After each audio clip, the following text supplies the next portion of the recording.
Okay candidates, तो given question जो है हमारा, ये question basically JEE advanced level का होगा और इसकी ये सब्जेक्टिव टाइप का क्वेश्चन है। सॉल्यूशन जो उसका मतलब जो क्वेश्चन पूछा गया है वो इक्वेशन मॉडलिंग का पूछा गया है। Find the equation of the maxima and minima of the illumination on the floor along the central line.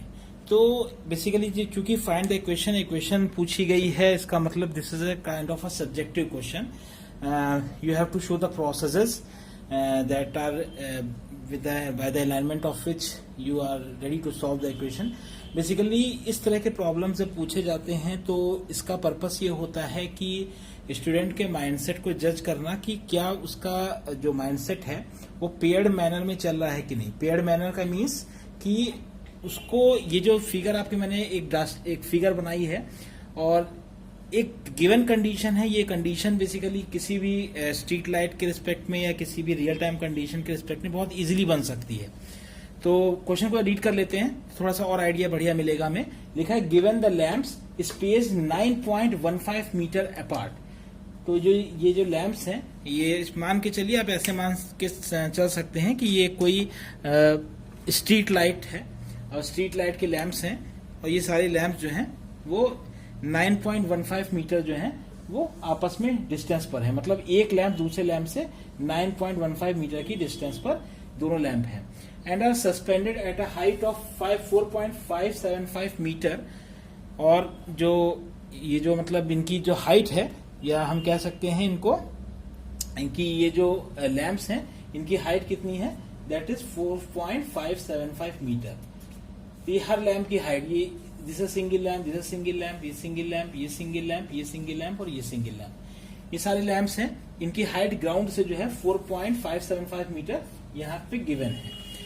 Are lightning a corridor, ये इस कॉरिडोर को, this is a corridor, you can say this is अ, ये हमारा path कह लीजिए इसको या corridor कह लीजिए, पाथ और कॉरिडोर, पाथ और कॉरिडोर। तो ये सारे लैंप्स जो हैं जो कि फिगर में आपको दिख रहे हैं, तो ये सारे लैंप्स क्या कर रहे हैं, ये पाथ को या हमारे जो हमारा ये पूरा पाथ है, कॉरिडोर है, इस कॉरिडोर को ये लाइटनिंग प्रोवाइड कर रहे हैं। ठीक है, तो basically these are the lamps, ये लैंप्स हैं और ये इस पाथ है कॉरिडोर को लाइटनिंग प्रोवाइड कर रहे हैं। ए इज अ सेंट्रल पॉइंट, हमने एज्यूम किया है कि एक सेंट्रल पॉइंट है क्योंकि हमें कोई रेफरेंस मानना पड़ेगा कि रेफरेंस से हमारा इक्वेशंस को इक्वेशंस को बनाना और सॉल्व करना आसान होगा। ठीक है, तो एक रेफरेंस पॉइंट मान लिया है। फिर से क्वेश्चन पढ़ता हूं। Given the lamps spaced 9.15 metre apart, हर लैंप दूसरी लैंप से 9.15 मीटर अपार्ट है, suspended at a height of 4.575 metre, are lightning a corridor. तो 4.575 मीटर जो है that is the height of that lamp, और वी कैन से दैट जो आपका स्ट्रीट लैंप होती है उसकी ग्राउंड से हाइट कितनी है, 4.575। ये इस कॉरिडोर को, इस पूरे कॉरिडोर को लाइटनिंग प्रोवाइड कर रहे हैं। If each lamp gives 100 CP, if each lamp gives 100 CP, now what is CP है, दिस इज कॉल्ड, अगर आप ऑप्टिक्स पढ़ रहे हैं या इल्यूमिनेशन चैप्टर पढ़ रहे हैं, बेसिकली ये जो आपका टॉप जो लिया है क्वेश्चन वो इल्यूमिनेशन से लिया गया है। ठीक है, तो इल्यूमिनेशन हम जनरली बेसिकली अपने इंटर लेवल पे क्या लाइट या ऑप्टिक्स में पढ़ते हैं। तो if each lamp gives 100 CP, CP signifies the candela power. ठीक है, if each lamp gives the 100 cp in all directions above the horizontal, then find the equation of maxima and minima of illumination। तो हमें equation निकालनी है maxima and minima of illumination on the floor along the central line. वो तो obvious ही बात है कि एक फ्लोर पे, उसी फ्लोर पे अलोंग द सेंट्रल लाइन निकालना है, equation of the maxima and minima. तो ये क्वेश्चन बेसिकली पूछने का पर्पस क्या है कि मैक्सिमा मिनिमा की वैल्यू से क्या पता चलेगा, अगर हमें इक्वेशन मिल जाएगी मैक्सिमा मिनिमा की और हमें ये जो इंसिडेंट एंगल्स मिल जाएंगे, अगर एग्जाम्पल में दिए हुए इनकी वैल्यूज, तो उससे हम इल्यूमिनेशन कहाँ पे मैक्सिमम जा रहा है कहाँ पे मिनिमम जा रहा है ये हमें इजिली फाइंड आउट हो जाएगा। तो ये प्रैक्टिकल प्रॉब्लम है और मैं फिर कह रहा हूँ this problem belongs to approximately JEE advanced level. This is the problem of JEE advanced level. ये इस तरह की प्रॉब्लम जो है वो नीट में नहीं पूछी जाएंगी। बेसिकली इसका हो सकता है कोई पार्ट या कोई कॉन्सेप्ट काम आ जाए, लेकिन ये सोलली ये प्रॉब्लम जो है ये जेईई एडवांस लेवल की है। ठीक है, तो मैंने इस चीज को मैप किया है, इसको थोड़ा डायग्रामेटिक मैंने बना लिया है। तो ये सारे लैंप्स हो गए, ये सेंट्रल पॉइंट हो गया, सारे लैंप्स आपस में 9.15 मीटर की डिस्टेंस पर है, height above the ground 4.575 metre है। ये एंगल्स गिवन है θ1, θ2, θ3, θ4, θ5, θ6। अब इस क्वेश्चन को सॉल्व कैसे करेंगे ये देखते हैं। ओके, अब देखिए इसको सॉल्व करने का तरीका क्या है। मैं इससे पहले वाली जो हमारी ऑनबोर्ड क्लासेस लगती हैं, ऑफलाइन क्लासेस, उसमें मैंने एक डेरिवेशन कराया था कि किसी एक सोर्स अगर है, this is the source, if this is the source and that is emitting the CP, certain CP, and that is a suppose here CP is given, that is 100, if certain CP, what is CP basically, हम यहाँ पे थोड़ा सा intro हम आपको दे देते हैं, वैसे क्लास में हमने इस चीज को कराया है। तो CP signifies the candela power, that is the number of lumens emitted by a source in a unit solid angle in a given direction। ठीक है, तो एक सर्टेन प्लेनर एंगल और सॉलिड एंगल में अंतर इतना होता है। अगर हम थोड़ा सा यहाँ पे आपको डिस्कस करें तो प्लेन एंगल, ये दिस इज द आर्क, अगर ये कोई सोर्स है या कोई पॉइंट है, दैट इज पॉइंट ए, और that is the certain arc, ARC arc, and we have to compute theta, this theta is called the plane angle या प्लेनर एंगल। तो प्लेनर एंगल का मतलब simple see theta is to angle is to arc upon radius. तो ये जो arc की length होगी, arc length upon radius, जो इसका रेडियस आर होगा वो रेडियस। लेकिन अगर हम बात करते हैं अपने सॉलिड एंगल की, तो सॉलिड एंगल का हम मोटे तौर पे ये कह सकते हैं कि सॉलिड एंगल के कंप्यूटेशन में ये आर्क ना होके यहां पर क्या हो जाता है,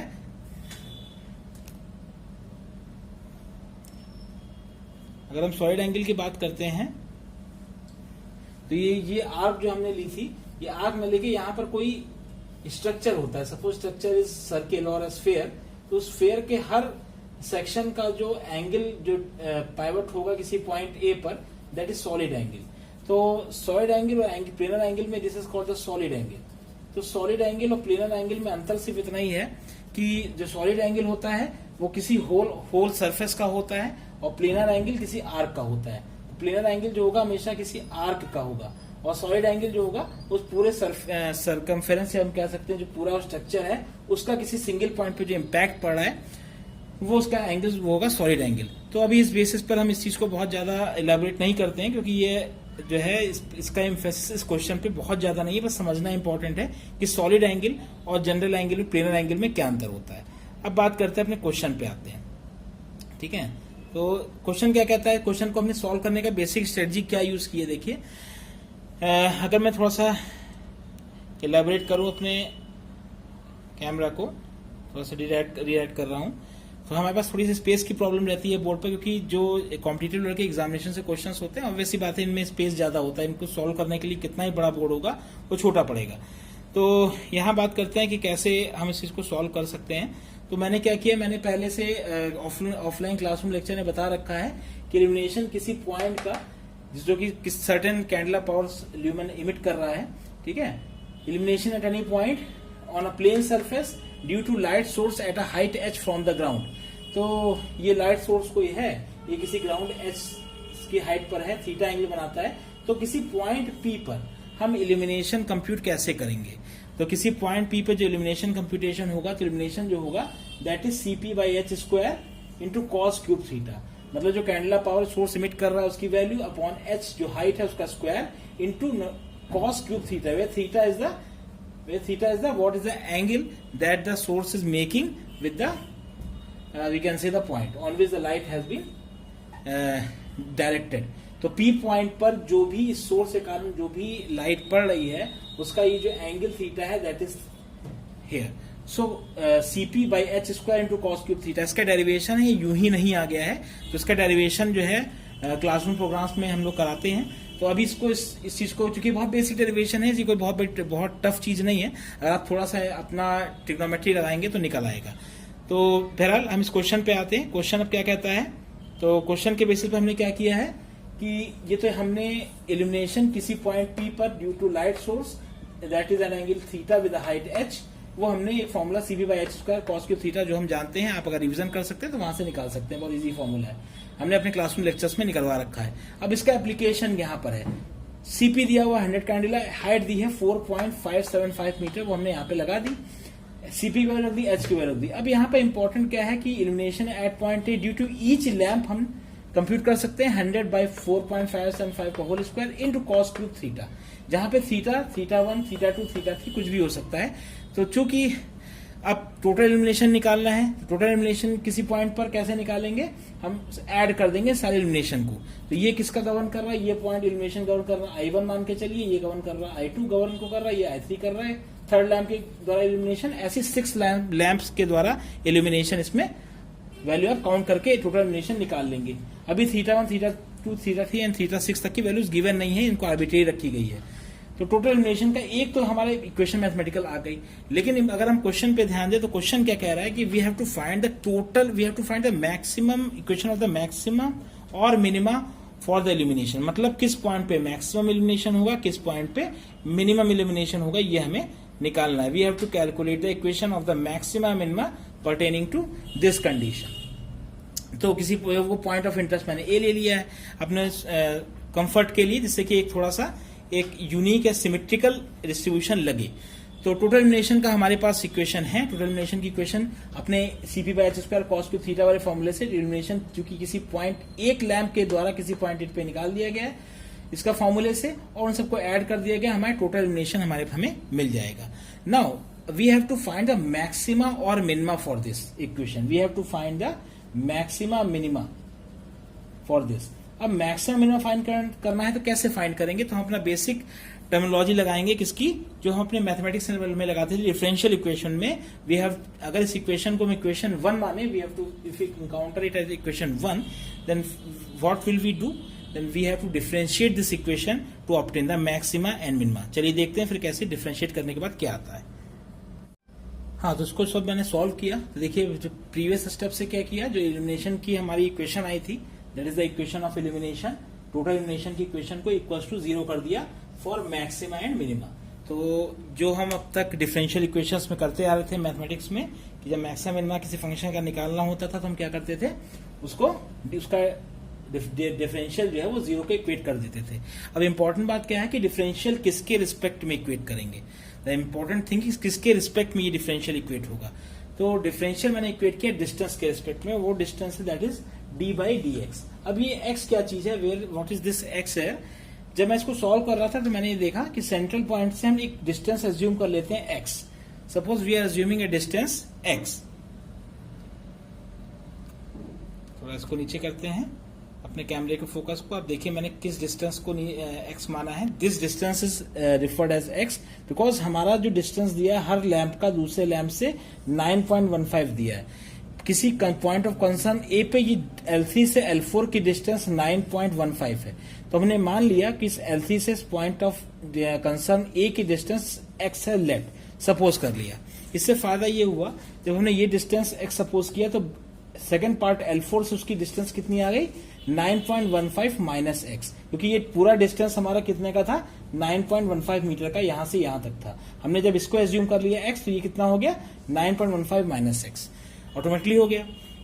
इससे थोड़ा सा अंतर आएगा इक्वेशन में थोड़ा सा डिफरेंस क्यों आएगा, क्योंकि यहाँ पे x का आर्गुमेंट माइनस में आ जाएगा, जिससे जितने भी आपके लैंप्स जो अपोजिट साइड में हैं उनकी इक्वेशन, उनका जो टर्मिनोलॉजी बनेगी वो अलग बन जाएगी। तो ये छोटा सा पॉइंट है जो कि इस चीज को डिफरेंशिएट करता है, इससे बच्चे जहां तक फंस सकते हैं। तो हमने वो डिस्टेंस पॉइंट्स ऑफ कंसर्न से डिस्टेंस किसी लैंप का, क्लोजेस्ट लैंप का मैंने x मान लिया, उसी x के डिफरेंशिएट में है, उस x के रिस्पेक्ट में हम मैक्सिमा मिनिमा को निकालेंगे। तो यहां देखिए, तो इसीलिए मैंने ये जो पॉइंट लिखा है, तो ये किसके रिस्पेक्ट में डिफरेंशिएट किया, उस डिस्टेंस के रिस्पेक्ट में डिफरेंशिएट किया to arrive at the maxima minima, क्योंकि हमें सेंट्रल लाइन पे वो चाहिए था कि सेंट्रल लाइन पे, अलोंग द सेंट्रल लाइन हमें मैक्सिमा मिनिमा की इक्वेशन चाहिए थी। तो x 100/4.575 का होल स्क्वायर तो बाहर भी आ जाए क्योंकि कांस्टेंट है, by d/d theta cos cube theta 1। तो अब इंपॉर्टेंट बात क्या है, डिफरेंशियल हम s के रिस्पेक्ट में कर रहे हैं, यहाँ थीटा है, तो हम जैसे कि हम पार्शियल डिफरेंशियल में करते थे अपना d/d थीटा या d/d theta 1 cos theta 1 d theta 1/dx। ठीक है, दिस इक्वेशन मेरे ख्याल से किसी बच्चे को बहुत दिक्कत नहीं होगी इसको सिग्निफाई करने में। तो हमने इसको क्योंकि थीटा 1 के रिस्पेक्ट में डिफरेंशिएट करना था, तो d/d थीटा 1 और उस एंटिटी को लिख दिया और बाद में d थीटा 1/dx। तो ये ऐसे ही हर एडिशन के लिए, फॉर ईच एडिशन ये होगा। जैसे ये थीटा 1 के लिए हुआ है, दैट इज थीटा 2 के लिए भी d/d theta 2 into d theta 2/dx। ठीक है, तो ऐसे ही हमारा थीटा 2 के लिए भी होगा, ऐसे थीटा 3 के लिए भी होगा, ऐसे हर एडिशन के लिए हमारा होगा। अब इंपॉर्टेंट बात क्या है, ये तो डिफरेंशिएट हो जाएगा, ये D by d theta one cos cube theta one differentiate हो जाएगा। ठीक है, क्या होगा minus three cos square theta one, ठीक है, into sine theta one. Important बात क्या है, how will you evaluate D theta one by d x. तो इसको इवैल्यूएट करने के लिए हमने थोड़ा सा इंपॉर्टेंट जो एक अपना फिर इस चीज पे ध्यान दिया अपने ओरिजिनल फिगर पे, जो हमारा ओरिजिनल पॉइंट ऑफ कंसर्न था वो क्या कहता था। आप ओरिजिनल फिगर पे अगर हम आते हैं तो हम आराम से एक्सप्लिसिटली हम देख सकते हैं कि tan थीटा वन, हम इस फिगर से tan theta one, tan theta two, tan theta three, tan theta four, tan theta five and tan theta six निकाल सकते हैं। ठीक है, तो कैसे निकाला हम, tan थीटा वन की इक्वेशन क्या होगी, what is the equation of tan theta one, tan theta one will be the perpendicular by base. तो परपेंडिकुलर यहाँ पे theta one, this is not the theta one angle, theta one angle is this one. तो इसके respect में right angle triangle जब देखेंगे तो perpendicular क्या बैठा, this is the perpendicular and this is the base. Perpendicular 9.15 plus 9.15 plus x upon 4.575 that is the height, perpendicular upon base. तो tan theta one easily निकल जाएगा। बस थोड़ा सा अंतर, बस आपको ध्यान रखना है यहाँ पर कि क्या अंतर आएगा इसमें कि tan theta one, tan theta two और tan थीटा थ्री तो एक ही तरीके से निकलेंगे। ये सारी जो मैंने आपको यहाँ पे निकाला है अगर आप देखें तो ये जो डी बाई डी, इससे हमारा फायदा क्या होगा, इससे हमारा डी बाई, जब इसको डिफ्रेंशिएट करेंगे तो d by d theta one tan theta one into d theta one by d x. तो इससे क्या होगा, ये क्या वैल्यू आएगी, that is value will be 1.575 क्योंकि d s by d x तो कट जाएगा, तो 1/4.75 डिफ्रेंशिएट किया थीटा के रिस्पेक्ट में, sec square theta one d theta one by d x 1.4575।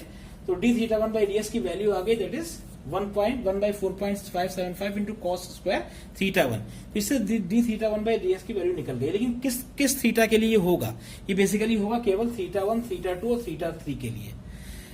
Theta four, theta five, theta six के लिए आर्गुमेंट एक्स का निगेटिव होगा। इससे फर्क क्या पड़ेगा कि हमारा जो वैल्यू निकलेगी D theta four by d x, D theta five by d x, D theta six by d x, इसकी वैल्यू निगेशन में आएगी, वैल्यू सेम आएगी, बस ये पॉजिटिव में है और ये निगेशन में आएगी। इसका इम्पैक्ट ये पड़ेगा जो फाइनल इक्वेशन में जब हम रखेंगे इनकी वैल्यू इस इक्वेशन में हर एडिशन के लिए, तो इस तरह की इक्वेशन, ये इक्वेशन हमें मिल जाएगी।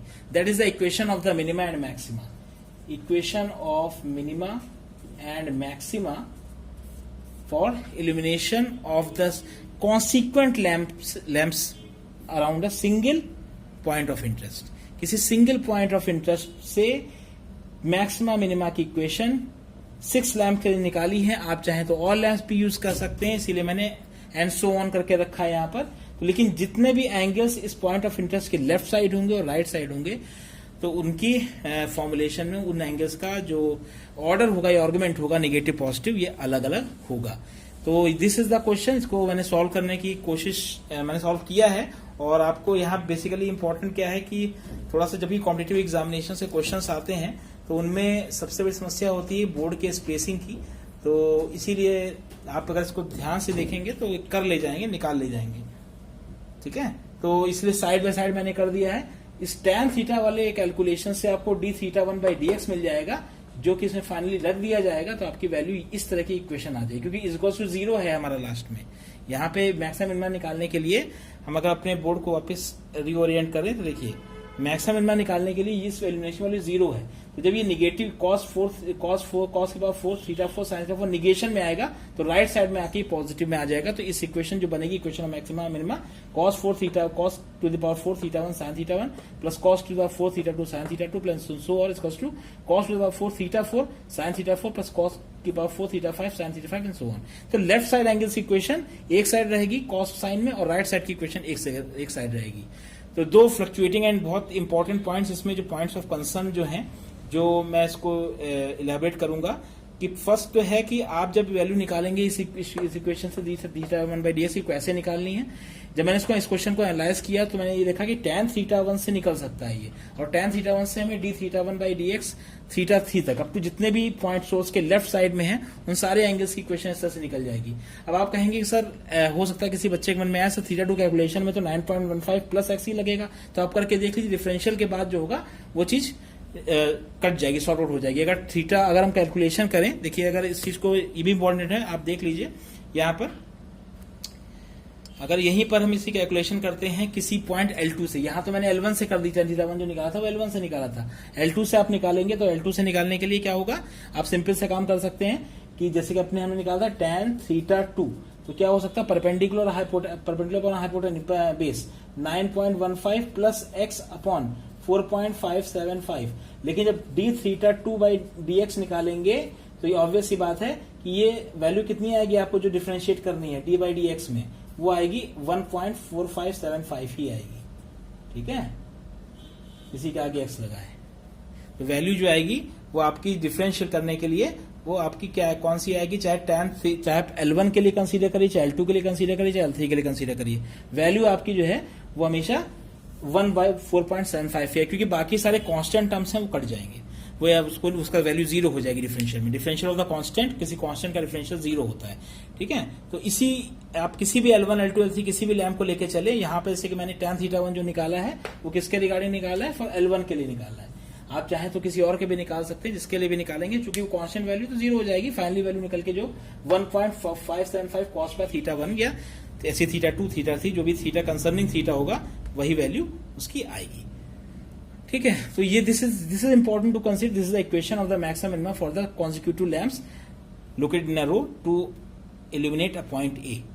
ठीक है, तो ये छोटा सा, अगर ये जो है कॉन्सेप्ट बहुत छोटा सा, लेकिन जब ये इंप्लीमेंट होता है तो इक्वेशन ऑफ मैक्सिमम मिनिमम को थोड़ा सा अल्टर कर देता है।